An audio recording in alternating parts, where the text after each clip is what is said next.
paper and the details. But please, before we get into it, I encourage you to sit back, relax, pop in some earphones and let all your stress and worries go away and enjoy along with me as we do a bit of educational ASMR, solving some fun maths problems. And if you do want to give this paper a try yourself, I really do encourage you to do so with the link in the description. And without further ado, if you guys do enjoy tonight's video, why not consider dropping it a big thumbs up. It really helps support the channel. We are all about ASMR and relaxation and maths here, so if you want to see more, also why not consider subscribing. We're very close to 20,000 subscribers actually, so let's see if we can hit that goal. And without further ado, let's get into the paper. Now, the last time I did one of these, I did a physical version of this paper, but this time tonight I'm going to be doing another paper, but this time using my iPad because it's a little easier to write on and just looks a bit more visually pleasing as well, for me anyways. So this paper is an AQA paper, which is the company or the exam board of English, maths papers and other exam papers in the United Kingdom, in England. I personally am from Scotland, but I know a lot of my viewers, a lot of you guys watching, are probably from England. And the papers they sit are called GCSE papers. And this one that I have picked tonight is of course mathematics, and it is from the higher tier papers, so they're slightly more tricky. You can see it's got the big H here, and it's also paper 1. I believe there are 3 papers they do, and this paper specifically, as you can see, is no calculator, so I have no calculator tonight. But if you guys want to see me try paper 2, which is calculator, let me know in the comments and maybe we can give it a try. Supposedly this paper is supposed to take an hour and a half. I'm hoping it won't take us that long, but you never know. We are doing it nice and relaxing, so we're not going to rush anything tonight. And yeah, it was sat back in 2020, so we should be alright for this, hopefully. But without further ado, let's just get right into it. So, also for those wondering, if you don't know what GCSE higher is, it's sat at around the ages 15 or 16 in the United Kingdom, so maybe you can sort of translate that to your own country to try and work out what that might be. Here in Scotland, it's National 5 SQA. But let's just get started, and I will zoom in a little bit for some of these questions. Do I want to turn it this way around? Maybe I do. I think that could be slightly better. Whoops, I'm accidentally drawing on the paper, so let's zoom in a little bit more. And maybe for some of the questions we'll turn it back to portrait, but if I remember, the first few ones are multiple choice, which is very new to me. I'm not used to multiple choice math questions, so this is going to be fun. Anyways, question number 1. Circle the fraction that is equivalent to 4.75. So what we're doing here is simply converting a decimal to a fraction value. So 4.75, well, let's go through each of them. So all of them are with the denominator 4. So in order to have 4 lots of 4, we need the numerator to be greater than 4 times 4, which is of course 16, so it must be greater than 16, so we can immediately rule out the first one. Now we know it's going to be divided by 4. Now 4 times 4 is 16, but we also need 3 quarters of a value. Now this is 3 quarters of 4, which is going to be 3. So we need it to be plus 3, which is going to give us 4 times 4 plus 3 is 19 divided by 4. So I believe this is going to be our answer. We can see it's not going to be this one because 21 divided by 4, well, that's going to give us at least 5 point something. And similarly, 23.4 divided by, or 23 divided by 4 is going to give us at least 5 point something. So that only leaves us with 19 divided by 4. Moving on to question 2. Also, that was worth 1 mark. Question number 2 says, here is vector A. You can see vector A is this vector that goes from the coordinates 1, 4 to 4, 2. And it asks us to circle the column vector that represents A. Now, if we recall, a column vector is of the form I, J for 2 dimensions, and it is simply the distance between the initial point to the second point, or the first point to the second point.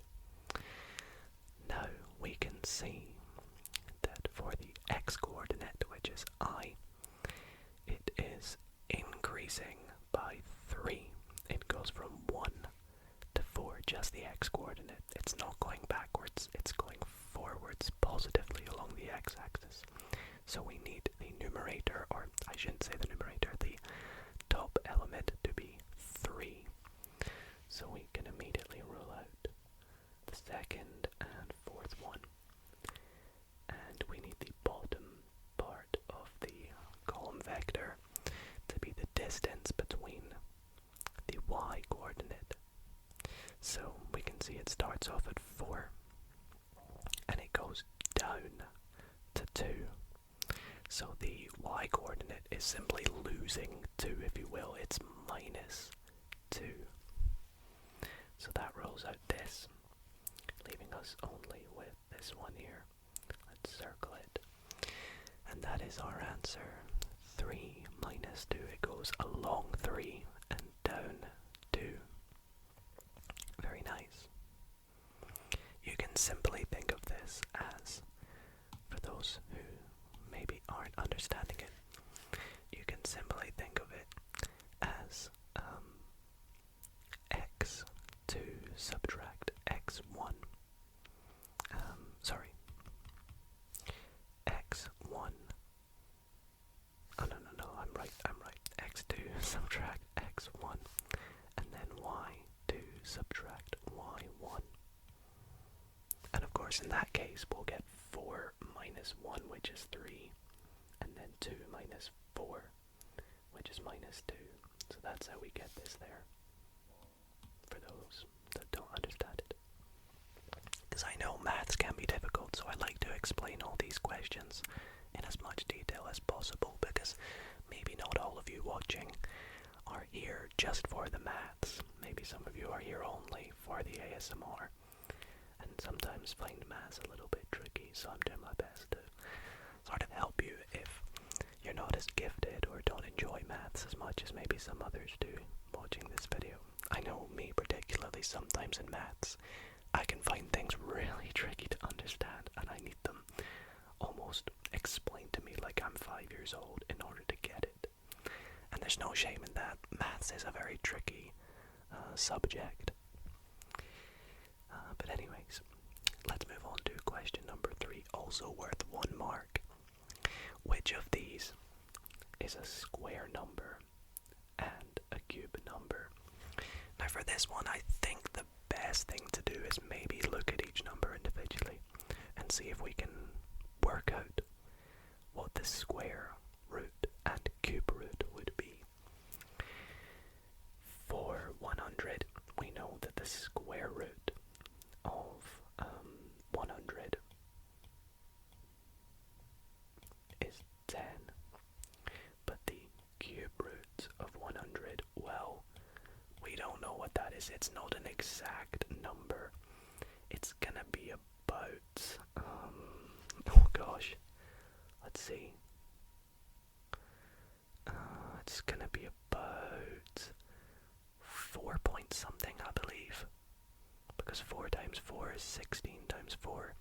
It's gonna give you 64, but 5 times 5 is 25 times 5 is 125, so it's gonna be somewhere between 4 and 5, somewhere between there.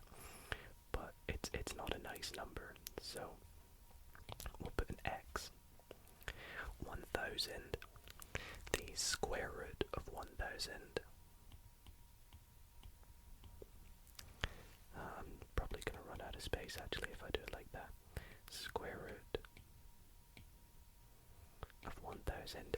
Again, the square root of 1000 is not necessarily too nice. I can't be bothered working out exactly what it is, but it's not a very nice number. However, the cube root of 1000 is nice. It is simply 10. 10 times 10 is 100.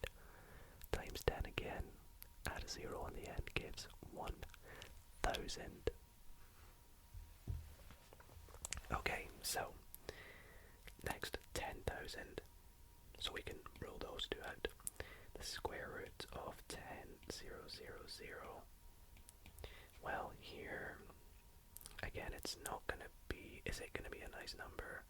Yeah, it is. It's gonna be 100 because 100 times 100. It's nice and easy. You just chuck 2 zeros on the end, gives us 10,000. But again, the cube root of 10,000. Well, again, I'm not gonna be bothered to sit here and work that out, but it's not a very nice number anyways, we can see. So it's not that one, which only leaves us with 1,000,000. But let's confirm. So I'll just write 1 times 10 to the 6, because that's 1,000,000. Well, the square root is just going to be 1,000. Now the cube root of 1 times 10 to the 6.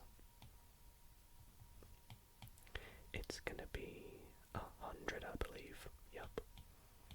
Because 100 times 100, we said over here was 10,000. Add another 2 zeros on the end to times by 100 again. That's what the cube root will give us, is 100. So the cube root of 1,000,000 is 100, so that leaves us with, that is our final answer for 3. Okay, let's go on to number 4. Ooh, we have a bit of a tricky word involved in this one. If you've not seen it before, you might find it a little bit tough. It says circle the reciprocal of 5/6. Now, reciprocal is just a fancy way of saying the opposite. It means, in mathematical terms, it's the multiplicative inverse. So, essentially, what do you multiply this by to give us 1? And to do that, you just flip the fraction 6 over 5, because that will give 30 divided by 30, which is just 1. Another way of saying the multiplicative inverse is doing 1 divided by that fraction. It's just as simple as that. So in this case, the opposite of 5 over 6 is 6 over 5. Pretty easy question there. Whoops, okay. So now we're going to move on to question number 5, which asks us, oh, this is interesting, non-calculator trigonometry. looks like we might use some exact values. So this question says, use trigonometry to work out the size of angle x. So we have a right angle triangle, not drawn accurately, which has base 9 centimeters, hypotenuse 18 centimeters. We don't know the height. And we want to work out this angle here. Well, this is just simple SOHCAHTOA trigonometry, which is that the sine of an angle is the opposite over the hypotenuse. The cosine of an angle is the adjacent over the hypotenuse, and the tan of an angle is the opposite over the adjacent. What have we got for our angle x? Well, we have the hypotenuse, which is the longest side. We'll label that h. And we have the adjacent. It runs alongside the angle, it's not the opposite side. So this is the a. So we have a and h. Which one is a and h? This one in the middle. So this tells us that the cosine of angle x is equal to the adjacent over the hypotenuse. So we know that cos x is going to equal 9 over 18, which also equals a half. 9 over 18 is the same as a half. So what is cos x of a half? Well, if we think about our exact triangles, in particular the one that looks like this, and I've done a video on this for those who are interested. We have angles. Let's zoom in a little bit here. We have angles 30, 60, and obviously 90. And the values of the sides are 1, √3, and 2. So we have 1 and 2 adjacent and hypotenuse. So the angle that correlates to that is 60. So we know that this angle x, which is technically equal to the inverse cosine of a half, is going to be equal to 60 degrees. So we actually could label this further and work out the other side, but we're not going to do that. We know this is going to end up being 30. This is obviously 60. So you could, work out the other side by that. It's just going to be 9 √3. So,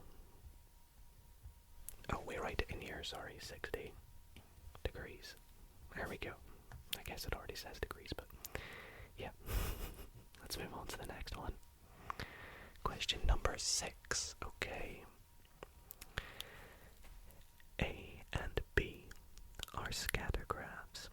Okay, I actually didn't do a lot of work with scatter graphs in high school.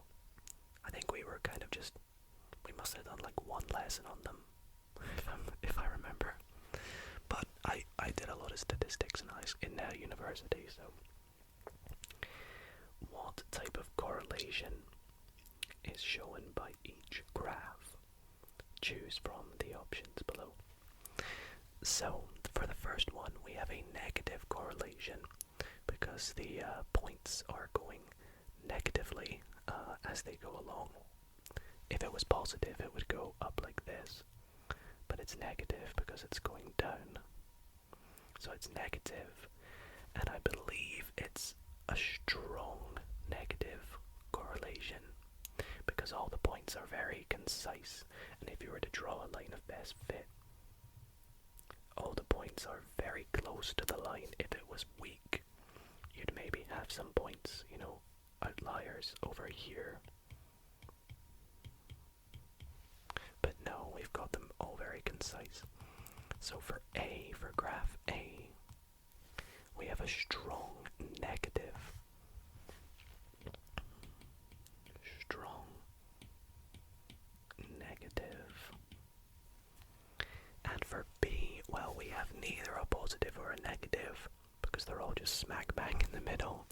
So that just leaves us with no correlation. There is nothing. The points, whatever x and y are, they're not correlated in any way. That's what a correlation is. Sorry. No correlation. There we go. Nice 2 marks for that. Are we going to get more sort of working out here? Let's have a look. Question number 7. Here is some information about 80 people who play in bands. 12 are singers but not guitar players. 30% are neither a singer nor a guitar player. A quarter of the guitar players are also singers. Complete this Venn diagram to represent the information. Okay, so a Venn diagram is basically showing us the sample space of all the people, and we have to sort of, if you imagine we have the guitarists and the singers in a big group, if we are to merge them together like so, the little crossover gap in the middle here are people who play the guitar and sing, which is denoted by S. This is called intersect G. We used to call it rainbow. This whole thing here is called S union G. Kind of looks like sug. So that would be everybody. But I'm assuming some people, are neither a singer or a guitar player. So that will be everybody outside of those 2 circles. And that's 30%. So 30% of the total people play neither. So 30% of 80, well, let's just do that at the side. What's the best way of doing that? Well, 10% is 8. So 8 times 3 is simply 24. So we can put 24 outside. And that leaves us with, let's see how many, 80 minus 24 remaining is 56. We know that 12 are singers but not guitar players, so they must be in this little space in here. So that's 12. So now let's subtract another 12. Gives us 44. And then we have a quarter of the guitar players are also singers. So the remaining 44 play the guitar, but only a quarter of them are also singers. Well, a quarter of 44 is just 11. So that leaves us with 44 minus 11. People that only play the guitar, which is 33. And you can check this by adding them all up together. 24, 57, 68, and 80. Very good. We've done the math right. Oh. Well, there would be a good place for me to have put all of this, but, I didn't notice it at first, so my bad. Okay, was that 6 marks? No, that was 4. The entire page was 6. Okay. On to question 8. Now I've got space to work out for this one, so let's take a look. The shorter side of a parallelogram. I always struggle to say that. Parallelogram. Parallelogram. Has length 6.5 centimeters. So this is the shorter side. These are the longer sides. We know with a parallelogram, the 2 shorter sides are the same length. 2 longer sides are the same length too. The length of the shorter side is 1/9 of the perimeter. Work out the length of the longer side. Okay. So I guess there's quite a few ways you could do this. The first thing you could do is work out the entire perimeter and then subtract 2 of the shorter sides, which will give you the length of the longer sides combined. so therefore you've got to divide it by 2. But you guys know me. I'm going to try and do this all in one step. So, let's see, we can maybe make this a fraction. I think I'll just do what I said, but as one fraction. So the entire perimeter, if that's 1/9 of the perimeter, the full perimeter is going to be 6.5 times 9. Let's put that in brackets. Now what we want to do is we want to subtract 2 of them. So we want to subtract 6.5 times 2. And that will give us the 2 longer sides. So all that's left to do is divide that by 2. So let's work that out, shall we? Can we do any factorizing here?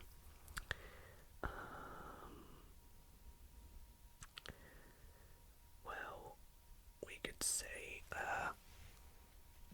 we could say that if we have 9 lots of 6.5 and we're subtracting 2 lots of it, we're only actually going to end up with 7 lots of 6.5.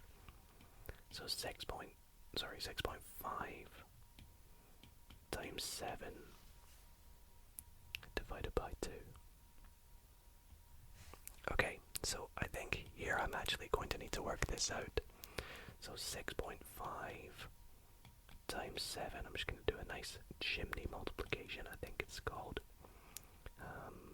5 times 7, 35, take the 3 over. 42 plus 3, it's going to give us 45. Double check that, let's make sure. 35, take 3 over, 42, yep, looks good. So 45.5 divided by 2. Now I don't actually have the answers for this. I know they're online somewhere, so you guys will have to confirm for me that I've not made any mistakes in the comments down below. And then all we need to do is divided by 2.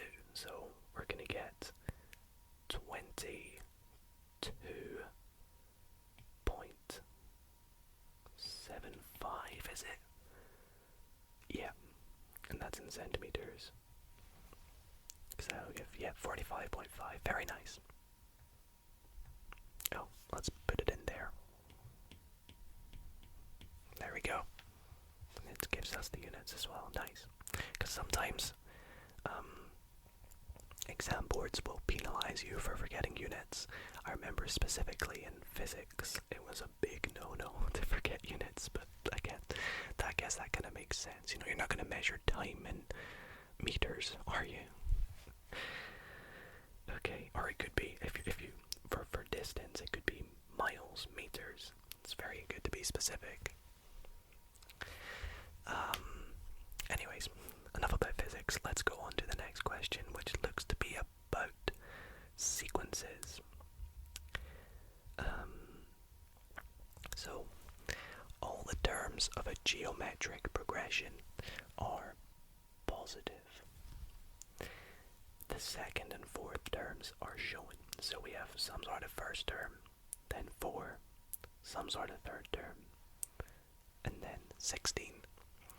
Work out the first and third terms. Okay, so I mean, I can already kind of just see what it is by looking at it.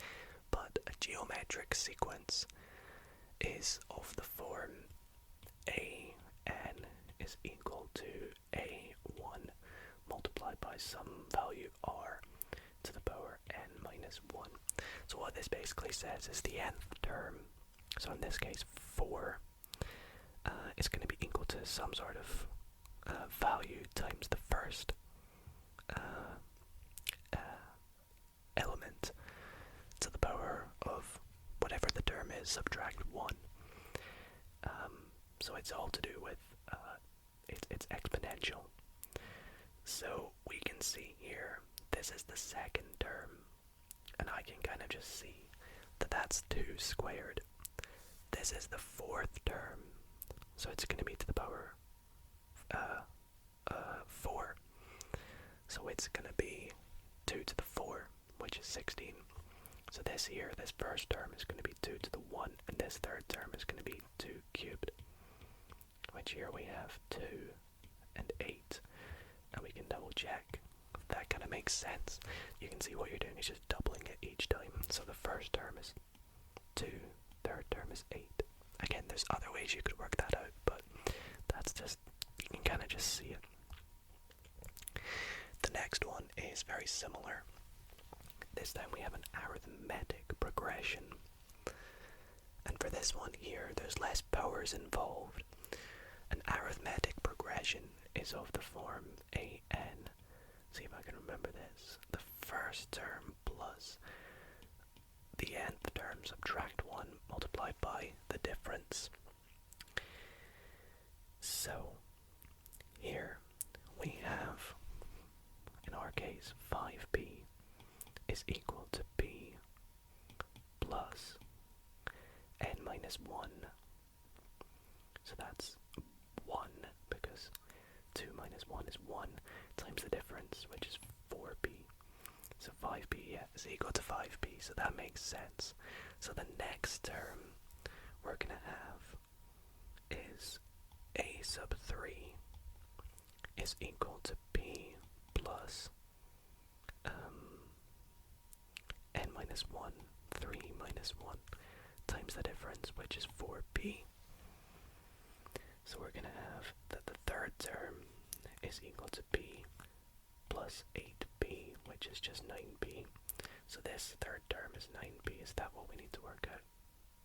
Oh no, the sum of the first 3 terms is 90. Okay, so this is the sum. So we know that 90, I'll just divide this up, is equal to the sum of the first 3 terms.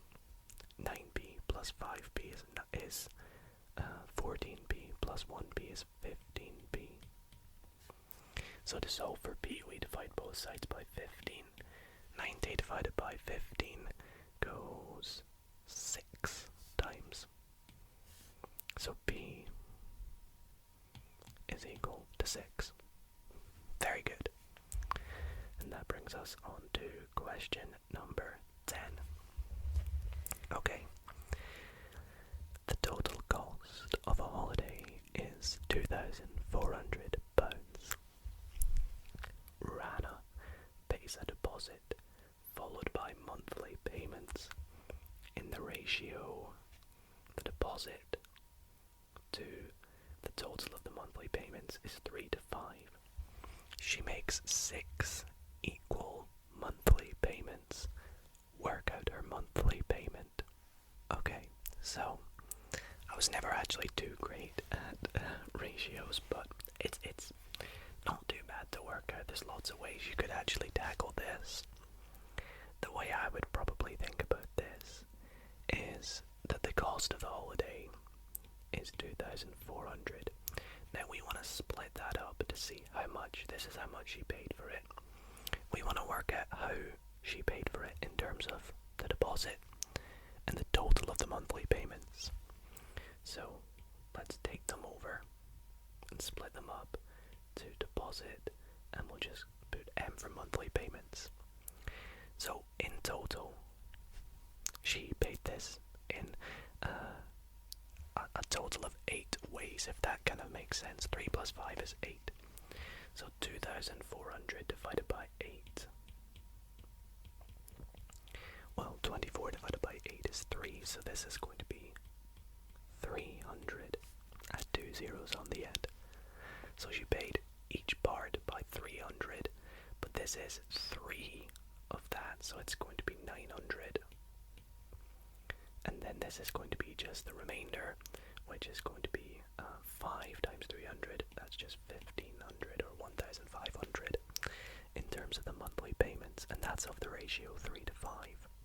3 of 2,400 and 5 of it, if that makes sense. So,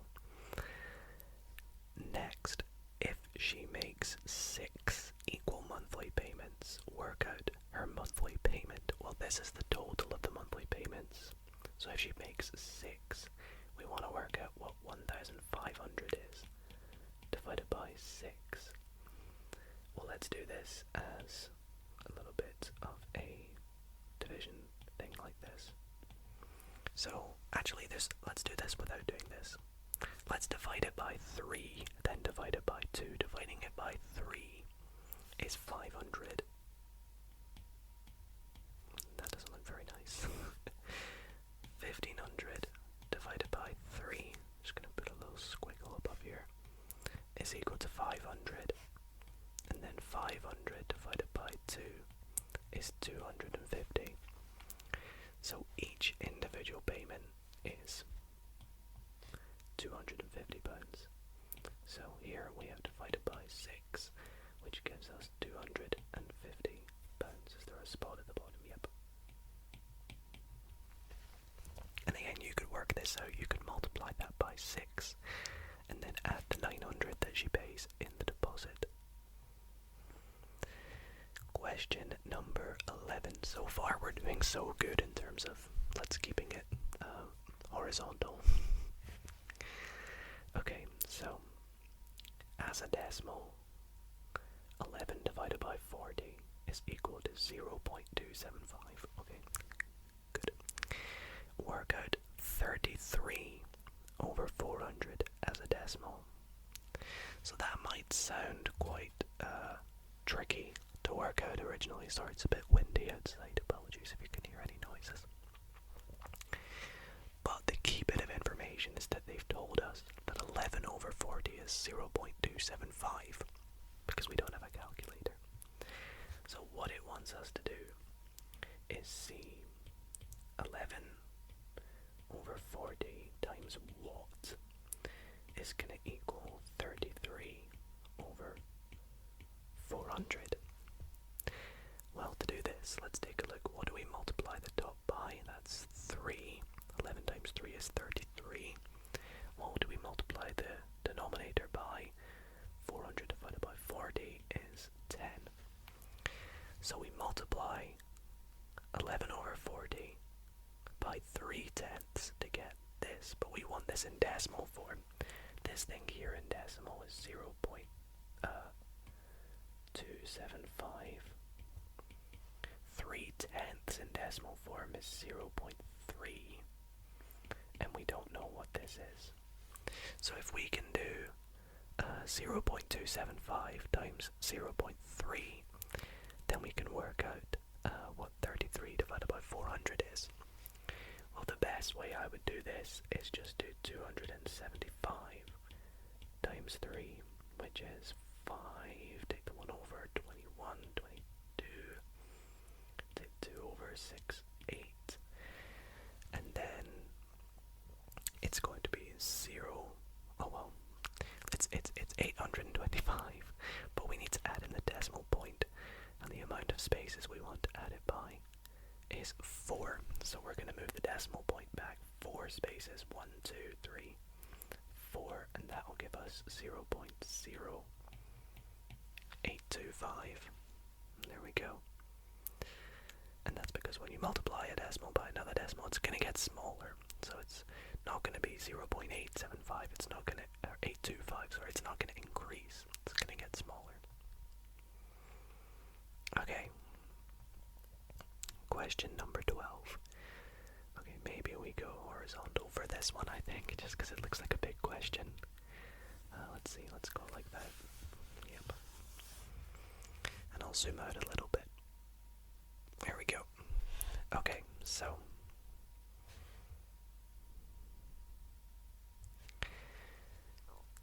two wire shapes make an earring. The shapes are a circle with radius 21 millimeters and a quarter circle. And then we have this little ratio again. The radius of the circle compared to the radius of the quarter circle is given by the ratio 7:2. So we have this big circle which has a radius of 21 millimeters, and we don't know the radius of this quarter circle down here, but we can work it out. radius of the smaller circle, what we're going to do is take 21. Oh, well, part A says work out the radius of the quarter circle. So what we're going to do is we're going to take 21, divide it by 7 to give us what one part of this would be. So that is 3. And then, therefore, to work out 2 parts of it, we're going to do 3 times 2, which is 6 millimeters. And that's how we show that the radius of the quarter circle is 6 millimeters. So that was good, but that was part A. Can I guess what part B is going to be? Might be something to do with area. Let's take a look. Oh no, it's work out the total length of the wire in the earring. That makes sense actually. An earring doesn't really have area, does it? Give your answer in the form A times pi plus B, where A and B are integers. Very interesting. Okay, so we want to work out this circle, the circumference, plus the perimeter of this quarter circle. So let's split this up into 2 little sections. Let's do the perimeter, or the circumference of the circle. That's what I'm doing by capital C sub C. So the circumference of a circle is pi d. So we have pi, and the diameter was 21 millimeters, and it wants it in millimeters, so we're going to keep it as 21. So we're going to do times 21 times 2, which we're going to write as 42 pi. Now that's probably going to be the a pi element. So what we need to do next is work out b, which is going to be the perimeter of the quarter circle. Now the perimeter of the quarter circle is going to be 2 times the radius. That's 2 of this bit, which is 2 times the radius is just the diameter, but we'll keep it as 2r, considering we're working in radius. And that's going to be plus. Now it's going to be 1/4 of the total circumference of the smaller circle. If you imagine that as a circle, it's going to continue on. Really poorly drawn, I know. But that's 1/4 of it. It's going to be split like that. That's just 1/4. So, to work out 1/4, we're going to multiply it by 1/4. So plus 1/4, 1/4 times the circumference, which is pi d. And the diameter we said was 6. So actually, let's write this as 6 pi. Okay, so now, actually no, let's write this as pi d, because we're going to substitute in our values now. So now our values are going to be 2 times 6 plus 1/4 times 12 pi. Make sure I don't make any mistakes there. I think I nearly did make a mistake earlier actually, so 2 times 6 is 12 plus, and then 1/4 of 12 is 3, so plus 3 pi. So that's the perimeter of the quarter circle. So the total length of the wire is going to equal the circumference of the big circle plus the perimeter of the quarter circle, which is 42 pi plus 12 plus 3 pi, which is equal to 45 pi plus 12, where A is going to be 45 and B is going to be 12. So 45 pi plus 12. There we go. Let's move on to question. I'm going to turn this back this way. Let's move on to the next question, which is question number 13. Let's zoom in.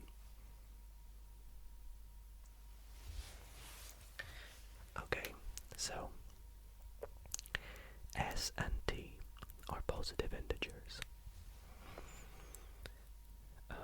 X plus s times x minus t is expanded and simplified.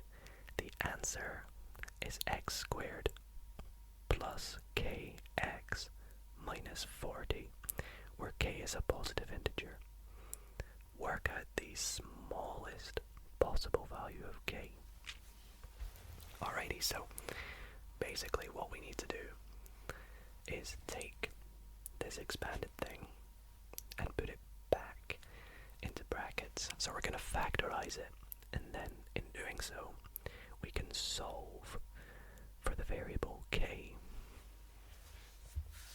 Alright, so let's do that then. So, to do this, we're going to have x plus something, and then x minus something. And these two values here have got to be factors of 40. So for example, the factors of 40, we can have 1 and 40. We can have 2 and 20. We can have 4 and 10. Let's go through them all. We can have 5 and 8. Can we have 6? No, we can't have 6. Can we have 7? No. So that brings us back to 8. We can't have 9, of course. So those are the 4 factors of 40. So either we're going to have x plus 1 times x minus 40, or we're going to have x plus 2 times x minus 20, or x plus 4 times x minus 10. And we're going to keep on doing that through all of these to see which one's going to give us. So if, for example, we have 1 and 40, when we expand that, we're going to get for our x value, we're going to have x minus 40x, which seems like it's the biggest value we can get. So therefore, when we expand this, we're going to get x squared plus x minus 40x minus 40, and that gives us x squared minus 39x minus 40, and we can see here the value of k is minus 39, but I think that's it, right? Because it doesn't say anything about oh, actually it does. I made a mistake, my first mistake actually. It tells us that k is a positive integer. So what does that tell us? Well, that tells us that we need whatever is in here to be greater than whatever is in here. So that can't be right because k is a positive integer. So let's redo all this. For it to be positive, we need the left hand side, this one here, to be greater than this. So we know s must be greater than t, where s and t are the factors. So therefore, one of these must be t, one of these must be s, for one side to be greater than the other. And to show us what value, well, we noticed that it's going to be this, subtract this, so that gives us 39, that gives us 18, that gives us 6, and that gives us 3. So we know these values are going to be 8 and 5. This time, we're going to get plus 8x minus 5x minus 40, which gives us x squared plus 3x minus 40, giving us k is equal to 3, and this time it's positive. So there we go, we've not made a mistake that time. So the answer, k is equal to 3. Very good. I hope I've done that right anyways. let's move on to the next question, which is question number 13. And it looks like me making a mistake is actually going to help us with this question, because it says Faisal, I hope I'm saying that right, tries to solve, and this is really similar to what we just did above. So he tries to solve, or they try to solve, x plus 2 times x minus 7 is equal to 0. Here is this working. X plus 2 equals 0, or x minus 7 equals 0. That's correct. We know one of these must be equal to 0 in order for us to get 0 at the end. So therefore, x is equal to 2, or x is equal to 7. Okay, give a reason why his working is wrong. So his working is wrong because, well, it could be x is equal to 7, that's right. But x cannot be 2. So we'll say, give a reason, we'll say x cannot be equal to 2 because x plus 2 equals 0 implies. So this basically means that x plus 2 is equal to 0. And so we can, I don't know how they want us to write this. Do they want us to just write subtract 2 from both sides? Gives us x is equal to minus 2. So his working is wrong. So he is wrong because x is equal to minus 2, or x is equal to 7. So he got the second part right, but not the first part. So that is question 13. Let's move on to question number 14. Okay, so c is equal to 2 to the power of 10 times 3 times 5 to the power of 6. Work out 18c. Give your answer as a product, oh boy, of prime factors in index form. Okay, so how can we do this? Okay, so in order to work out what 18c is going to be equal to, so we want, okay, so 2, 3 and 5 are all prime numbers, so they're prime factors of c. So to work out 18, 18's not a prime number, but we can split up 18 into prime factors. So 18 is equal to, how can we write that in prime form? Well, we can write it to 2 to the power of, well, actually we can do 2 times 3 squared, because 3 squared is 9 times 2 is 18. So therefore, I mean, is that literally it? We know that the answer is going to be 18c is equal to 2 times 3 squared times 2 to the 10 times 3 times 5 to the 6. But we can simplify that, of course, because we have 2 to the 1 times 2 to the 11. You just add the powers. Sorry, 2 to the 10, so we get 2 to the 11. Same with the 3's. We have 3 to the 2 times 3 to the 1, which is 3 to the 3, times 5 to the 6. They're all prime numbers. So let's say that 18c is equal to 2 to the 11 times 3 to the 3 times 5 to the 6. There we go. That looks good to me. But that was part A. Part B, oh boy. Work out the cube root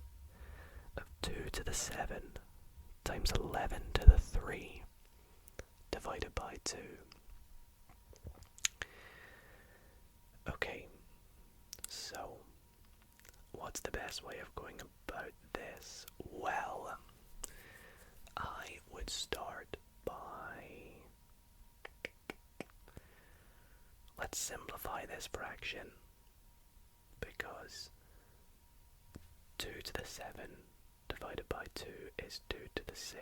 Because if we rewrite this, if we rewrite the bit that's in the fraction, it's 2 to the 7 times 11 to the 3 minus 2 to the 1, and then it's the cube root of that. So let's put it equals that. Divided by. And when you divide, you just subtract the powers. So that's equal to the cube root of 2 to the 6 times 11 to the 3. And we want to work this out as we want to work this out as an integer. Well, taking the cube root, you divide by 3, because that's the same as 2 to the 6 times 11 to the 3 to the power of a third. And when you do a power to the power, you divide. So dividing by 3, we're going to get 2 squared times 11, technically to the 1. And now we've simplified it up for us. 2 squared is 4 times 11. It's going to give us an answer of 44, so it looked pretty tricky at first. But you know, for these kind of questions, it's all sort of manipulating the question and seeing how simple you can make it before you actually work out the final answer. So let's move on to question 15, and it looks like we're back to multiple choice. And for this one here, we have more ratios. We have 3x is equal to a half y. Circle the ratio x to y. So, what do we do to 3x to get to x? We divide by 3. So to go from a half y to y, we must do the same. So a half divided by 3 is the same as a half times a third. Times a third, which is 1/6. So we know it's going to be 6 on the left hand side. So again, we could have also done this by saying we can multiply the right hand side by 2 to get to y. That was probably a lot easier. So then we're going to have 6x, so the value is, that's not a circle. The ratio is of, sorry, it's the other way around, 1 to 6. My bad, 1 to 6, and we showed that with what we did at the first point. Okay, I hate ratios, I always get mixed up. Number 16, okay, so for this one here, so we did a little bit of working with this earlier. We have a sequence of numbers is formed by the iterative process. U sub n plus 1, so the n plus 1 term is equal to 4 divided by un minus 1. u1 is equal to 9. Work out the values of u2 and u3. Okay, seems pretty easy.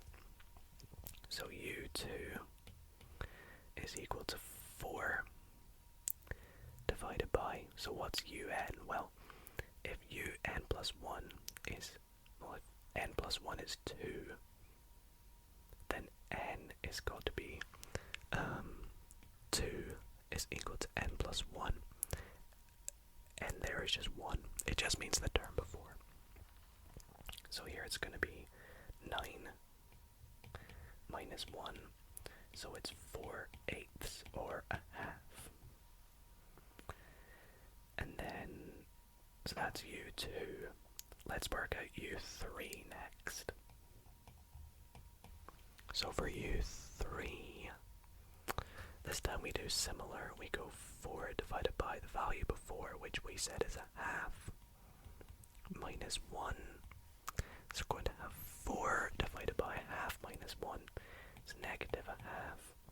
And we can rewrite that as 4, and like we did earlier, when you divide by a fraction, you multiply by the opposite.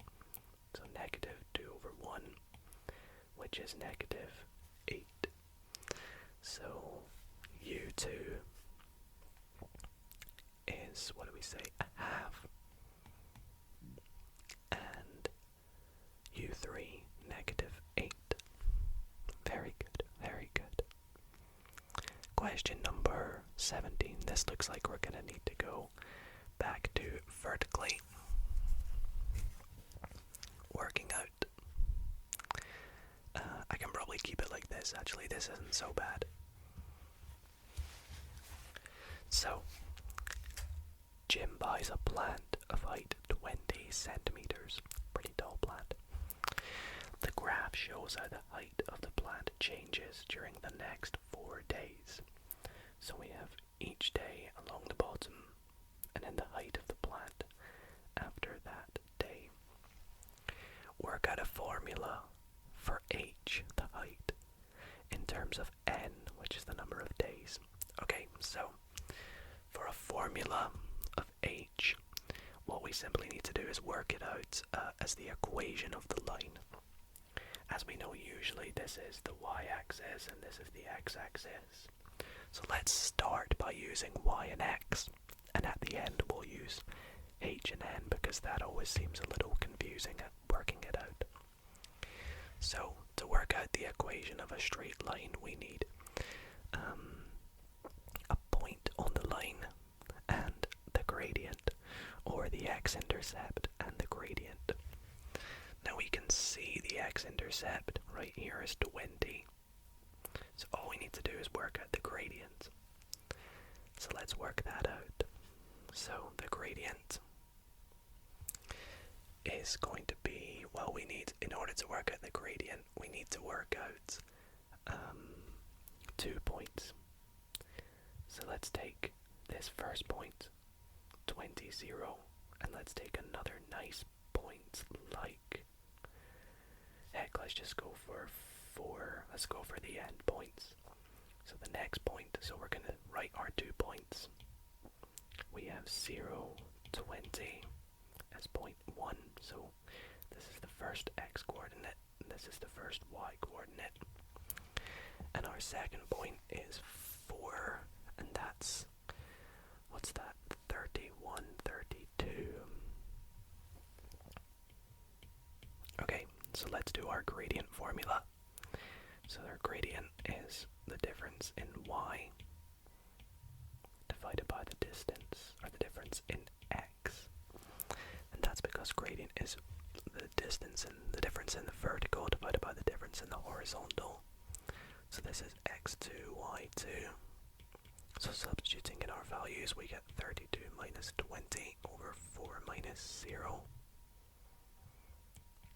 which gives us 12 over 4, which gives us 3.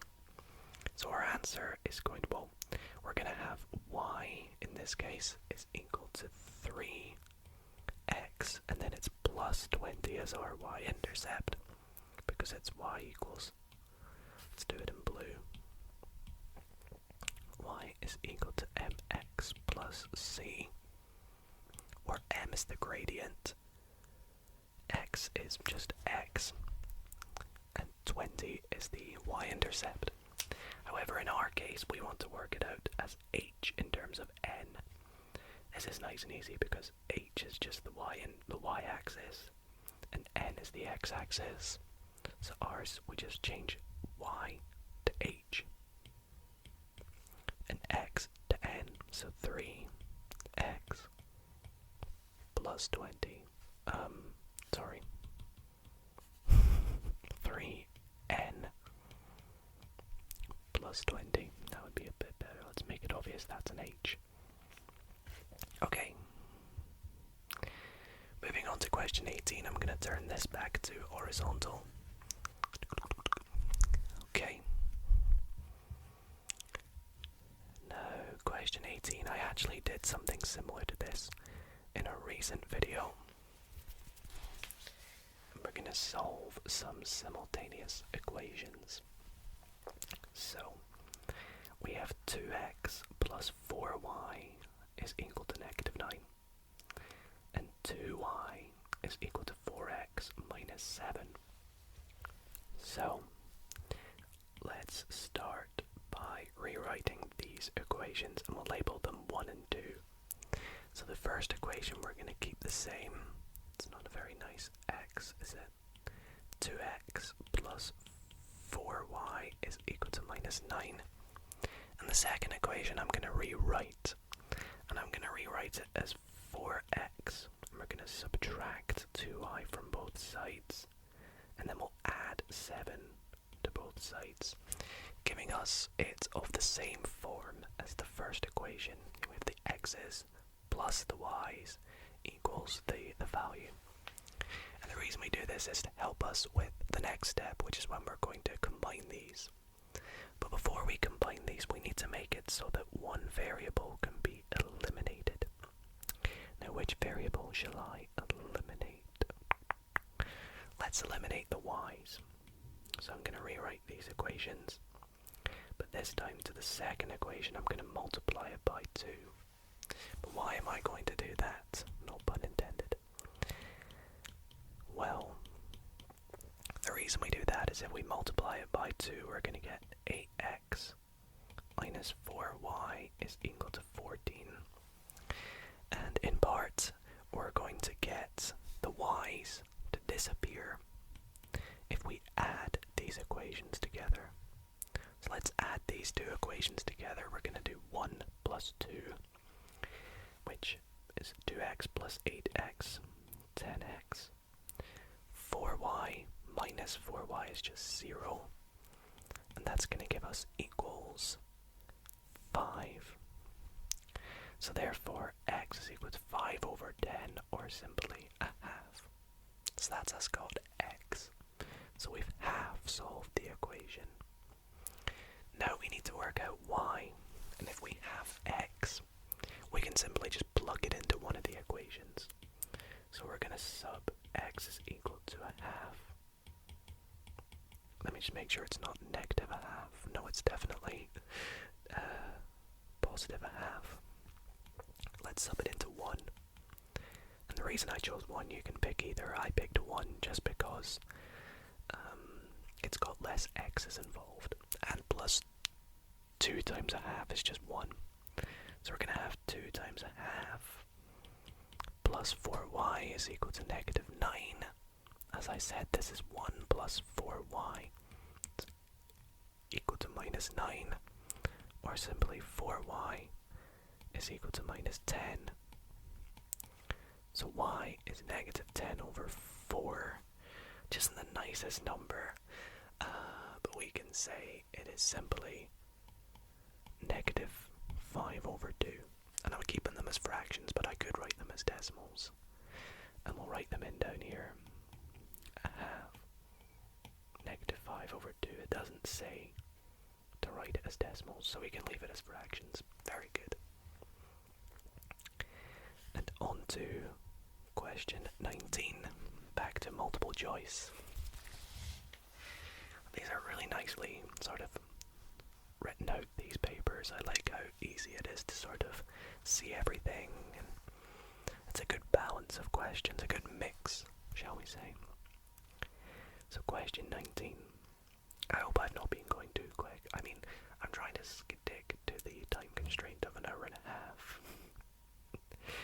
So, circle the expression that is equivalent to x over 5 plus x over 10. Okay, well, if we want to add two fractions, we need a common denominator. So let's rewrite x over 5 plus x over 10 with a common denominator. And the common denominator I'll use is 10. So the second fraction stays the same. The first fraction, whatever we do to the bottom, we have to do to the top. So to get from 5 to 10, we multiply by 2. So to get from x to whatever's on the top, we multiply it by 2. Now it's nice and easy, it's just 3x over 10, which is right here. There we go. Okay. Oh my gosh, are you kidding me? Question 20a asks us, there's no way this is a question. Write down the value of 7 to the power of 0. One of the first things you learn when you work with surds and indices is that anything to the index of 0 is just 1. I guess that kind of makes sense why it's just worth 1 mark then. So for 20a, it's 7 to the power of 0 is just 1. However, 20b says work out the value of 32 to the power of negative 3/5. Okay, so for this one, I think, well, we know that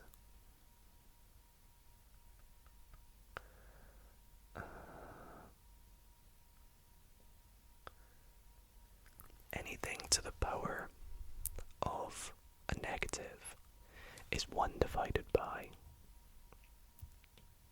that. So it's 1 divided by 32 to the positive version of 3/5. Now, 3/5 means it's the 5th root of 32 cubed. What's the best way of doing that, to be honest? Well, let's rewrite that. Let's say that that is equal to 1 divided by 32 can be written as 2 to the power of 5, all to the power of 3/5. And if you remember what we said earlier about a power to the power, you multiply them. So what is 5 times 3/5? It's just 15 over 5, which is 3. So that is equal to 1 divided by 2 cubed, which is equal to 1 divided by 8. So the value is simply equal to 1/8. And I'll leave it in fraction form, I think. Okay, question number 21. I have no idea how many questions there are. I probably should have looked. Asks us to write these numbers in order of size. Start with the smallest. So there's 4 numbers, and we gotta write them all in order of size. So I think probably the best thing to do for this is work them all out of the same value.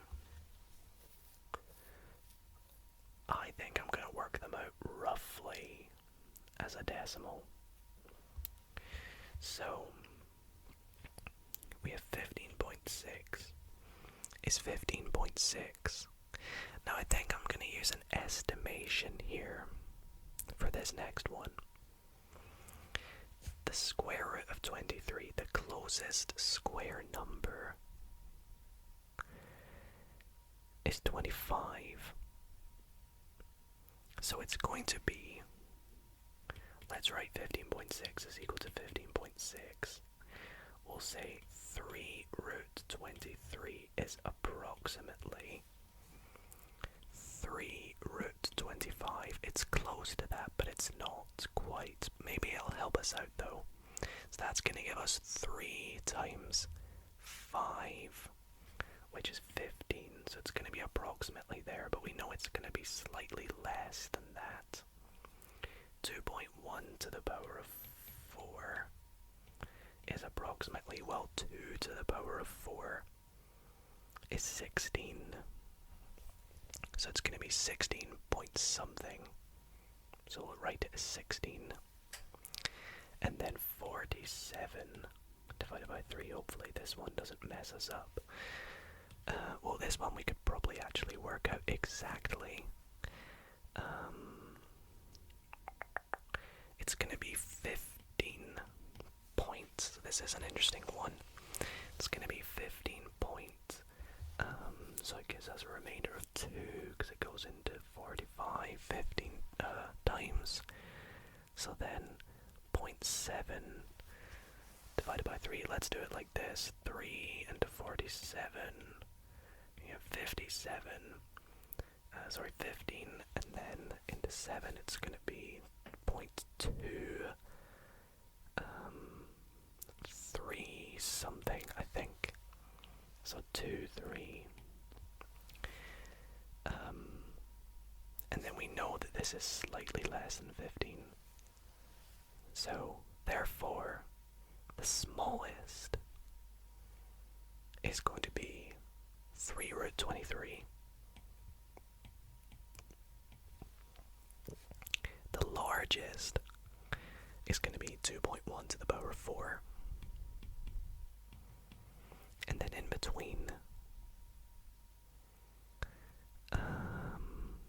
we have the largest of the two is 15.6. And then 47 divided by 3. I think I'm happy with that. Let's double check.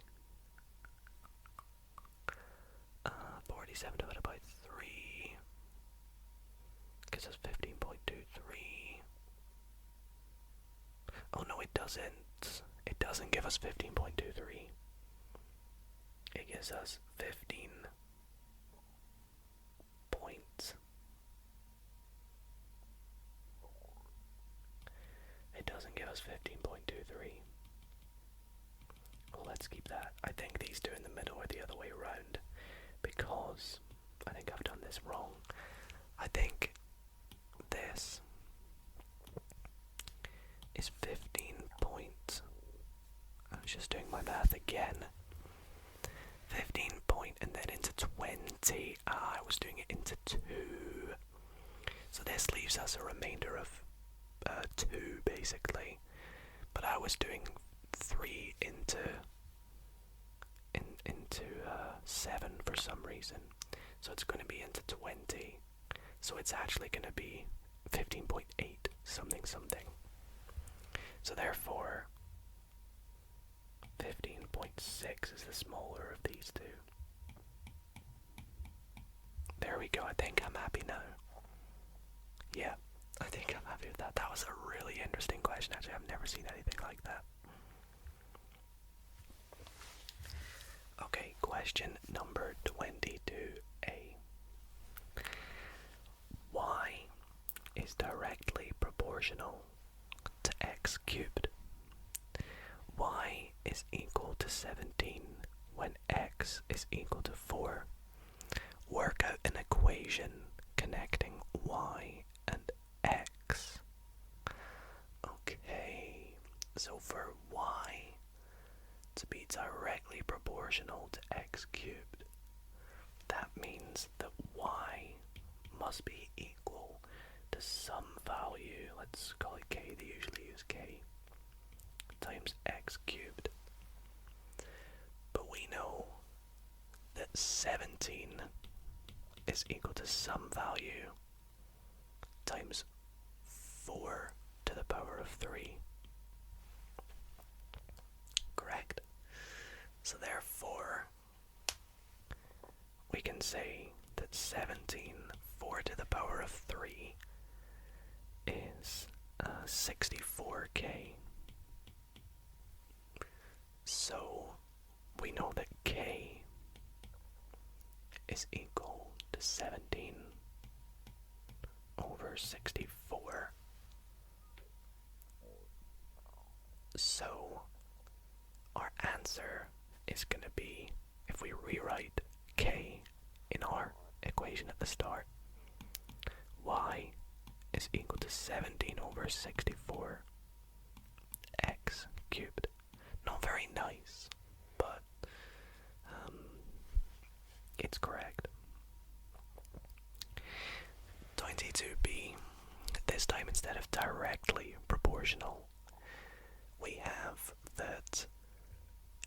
is inversely proportional to root r. The value of r is multiplied by 4. Circle what happens to the value of m. So if you do the inverse, if r is multiplied by 4, the inverse will be the square root of 4, which is 2. So we're going to be dividing by 2. Yep, so the inverse of multiply is divide, and then the square root of r is 2. So that's how we get divided by 2. I don't think you really need to do any working for that. It's pretty self-explanatory. So next question, we'll do a little peek. Let's see how many we have left. So we have 23, 24, 25. Oh, the questions are getting big now. 26, 27, 29. Okay, 20, not that many left. We're almost there. An hour and a half seems pretty fair. I mean, I don't know how far we're into the recording. I think we're almost an hour and a half. But I have been going at a slightly slower pace for the video. So I reckon if I was doing this alone, sat down, I would be able to do it in an hour and a half. Anyways, ABCD is a quadrilateral. Prove that ABCD is not a cyclic quadrilateral. So, what does this mean? Well, for a quadrilateral to be cyclic, it means that if it is inscribed within a circle, that the two opposite angles must be equal to 180 degrees. So therefore, these two angles must equal 180, and these two angles must equal 180 when added together. Which I think in this case, to prove that it's not a cyclic quadrilateral, we need to show that the x value for both are the same.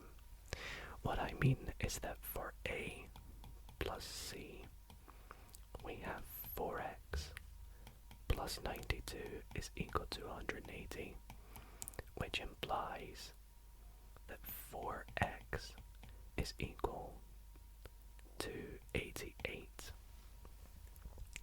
which implies that x is equal to 22.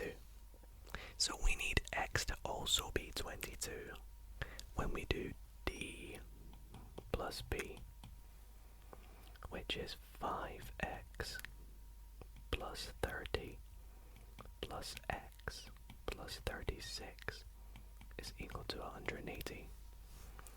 This implies that we have 6x plus 66 is equal to 180.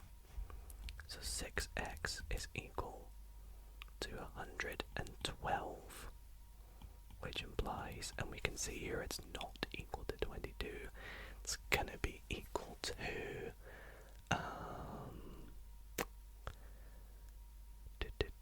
sorry 114. It's gonna be equal to, because I want it to be a nice number, and it is 19, because 20 of it would give 120, so minus 1 of 6 is 19. So therefore it's not cyclic. I spelled that wrong. I can't spell. It's not cyclic. Have I spelled that right? C-Y-C-L-I-C. Yep. Since, how do I write this? X. I'll just say,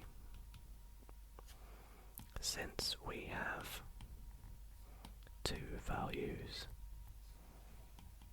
for x. There we go. I shouldn't use factorial. That was meant to be an exclamation mark. Never use exclamation marks in maths. They mean something else. Okay, question number 24. We have y is an obtuse angle.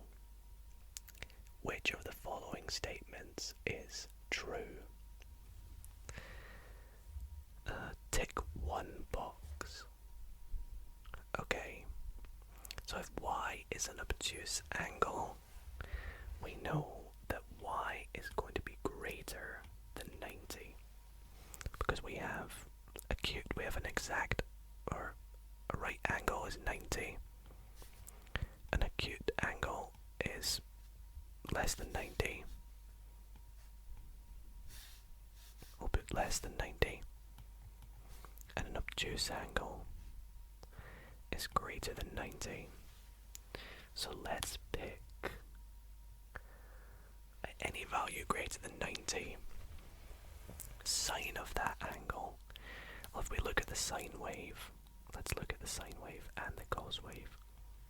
We have sine and cos. Sine is going to go whoop, whoop, whoop, and cos is going to go whoop, whoop, whoop. So on each of these graphs,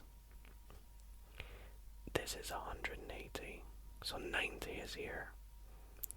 This is 180, so 90 is here. But we know it's greater than 90, so it has to be past this. So greater than 90 for sine is going to be, because it has to be between 90 and 180. So between 90 and 180, here it's positive. It's greater than 0. And here between 90 and 180, it's going to be negative. So it's going to be less than 0. So we know that for sine it's got to be greater than 0, and for cos it's got to be less than 0. So that's this one here. That was a cool question, wasn't it? 25. Oh no, not histograms. A histogram is drawn to represent the heights of a sample of women. 3 of the 4 bars are shown. The bar for 170 centimeters is less than or equal to the height, which is less than 180, is missing. Okay. There are 74 women in the sample. Complete the histogram. Interesting. Okay, so there's 74 women. This is the height. So they are all between 150 and 180. So if there's 74 women, the frequency density, we have 2, 3, and 4.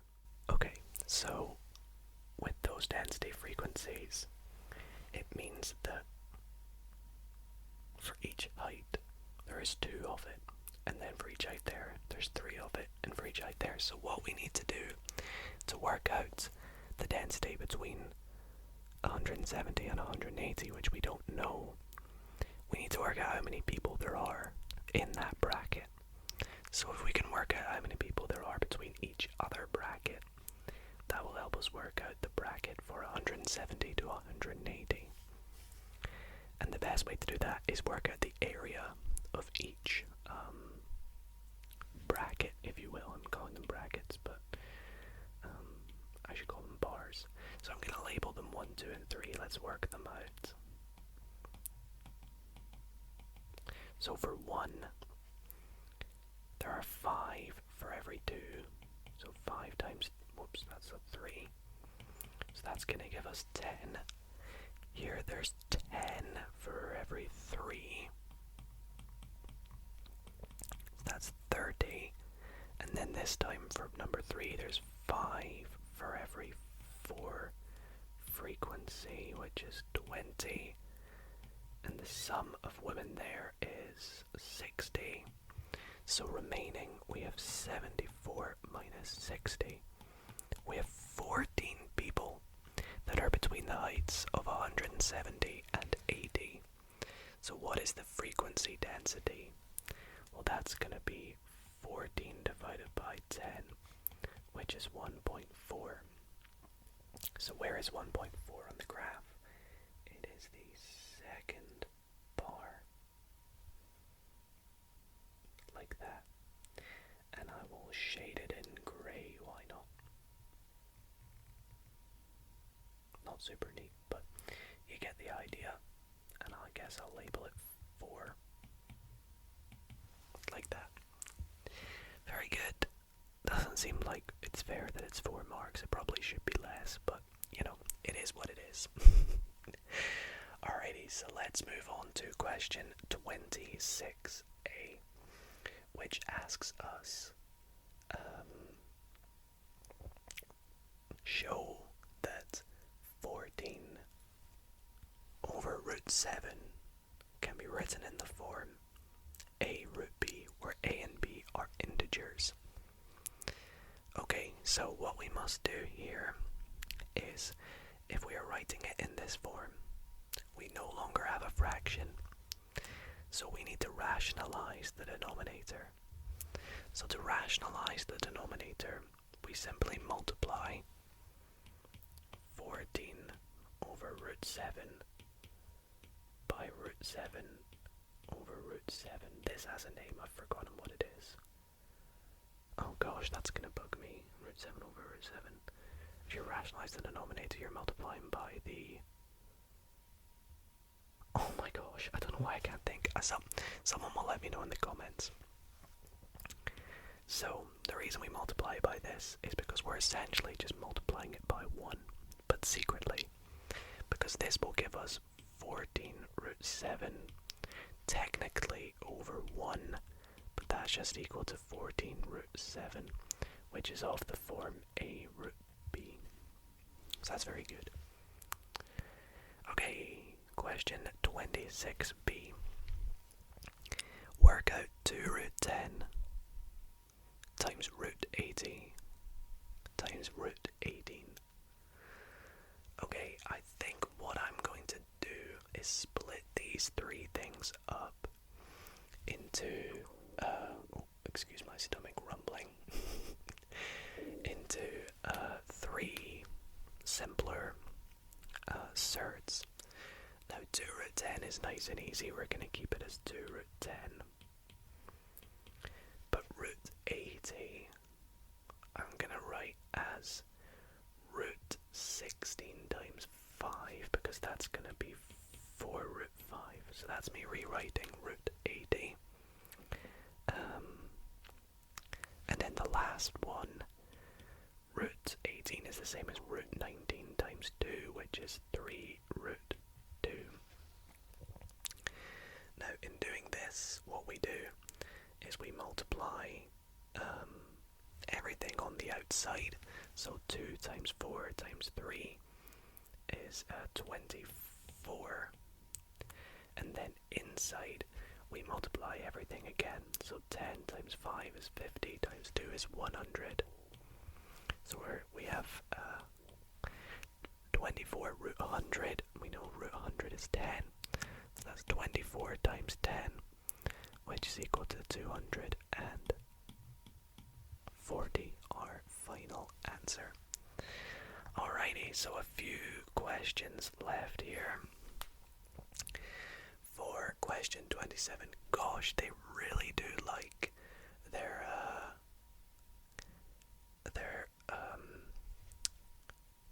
ratios, don't they, in this paper? So for this question, we have A and B are similar solid cylinders. The base area of A to the base area of B is 9 to 25. Excuse me. Complete these ratios. So that's the base, the curved surface of A to the curved surface of B. Okay, so because it's area, the ratios are going to be the same. It's going to be 9 to 25. But here we're working in 1 dimension, the height. So the area scale factor is k squared. The length in 1 dimension is just k, so we need to do the square root of each of these. So the square root of 9 is 3, square root of 25 is 5, so the ratio of the height of A compared to the height of B is 3 to 5. I'm really sorry about my stomach making noises. It's fine, we're almost done here. So for this question, we have factorize fully 144 minus 4x squared. So for this one here, we have what looks to be the difference of two squares, because the square root of 144 is 12 and the square root of 4 is 2. However, we have a factor here, and the factor is 4. So if we take out the factor of 4, we're going to have 4, and then 144 divided by 4 is 36. Correct? Yep. Minus x squared. Okay. That is equal to 144 minus 4x squared. So the reason I've done this is because, again, we have the difference of two squares. Just we can write it a little bit nicer. So for this time, we're going to have two brackets. In the first one, we're going to have 6 in both, and then the others will have the opposites of x. And you can see if you expand that, you're going to get what we have at the top here, or simply this thing here. So our final answer is going to be 4. 6 minus x, 6 plus x, and that's the difference of two squares. Alrighty, on to the last question, which is usually the hardest.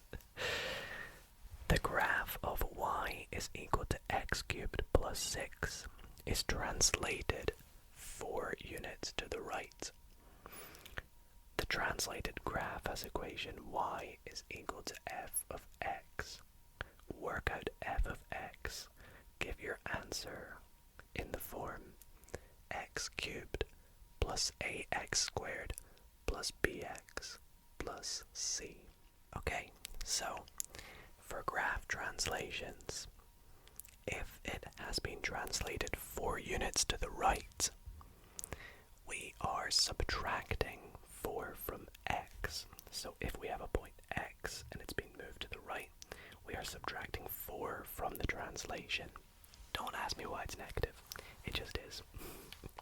So for the translation, we are going to be working out x minus 4. So what we need to do is replace x with x minus 4 in the equation y is equal to x cubed plus 6.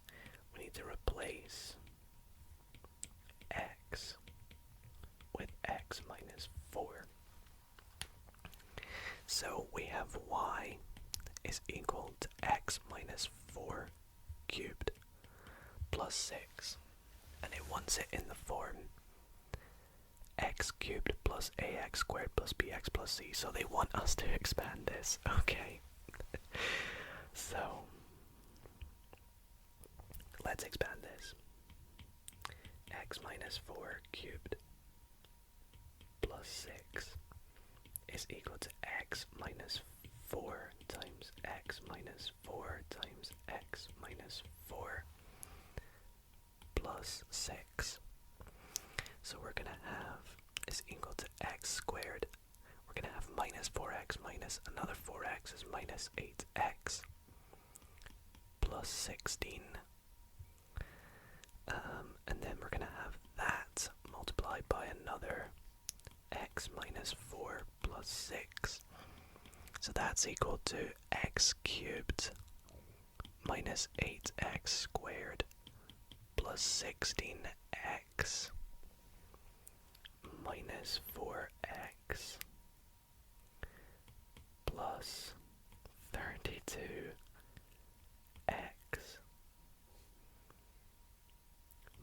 minus 64 plus 6. Okay, so that's going to leave us with x cubed. Then the squared is just minus 8x squared. And then the x value is going to be, let's make sure I've done this right. I think I've missed out a squared.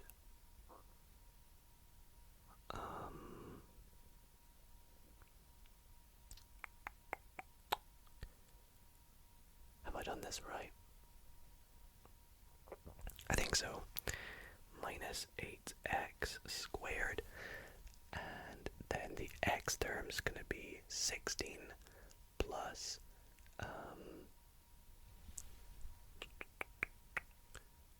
no, this is minus 4x squared. Right? Let's see. X squared minus 8x. Yup. Plus 16 times x minus 4 is x cubed minus 8x squared minus 16x. Yeah, minus 4x squared. So this, apologies, is minus 12x. There we go. Because I knew there was meant to be two x squared terms. So then we're going to have plus, and then 16 plus 32 is 48x. Then minus 64 plus 6 is minus 58. And so our final answer is going to be x cubed minus 12x squared plus 48x minus 58. And that is the end of the paper. Well, what a paper that was. Honestly, if I'm being honest, doing that in an hour and a half is fairly reasonable. I think if I wasn't making a video out of this, I would be able to. I know I failed within this video in doing it in an hour and a half, but I guess the good thing that we've got out of it is a nice long video for you guys to sleep to. So I hope you have enjoyed all of these problems. Fingers crossed I've not made any mistakes. But let me know in the comments if I have. I will probably correct it. And yeah, I'm sure there's other methods to solving some of these questions. Feel free to post in the comments different methods you used for all these questions. And again, if you guys want to try this paper yourself, I'll pop the PDF link down below, along with my solutions. But yeah, thank you all so much for watching tonight's video. If you did enjoy, be sure to drop it a big thumbs up. Let me know if you want to see me tackle the calculator version of this paper. And yeah, thank you all very much for watching. Sleep well.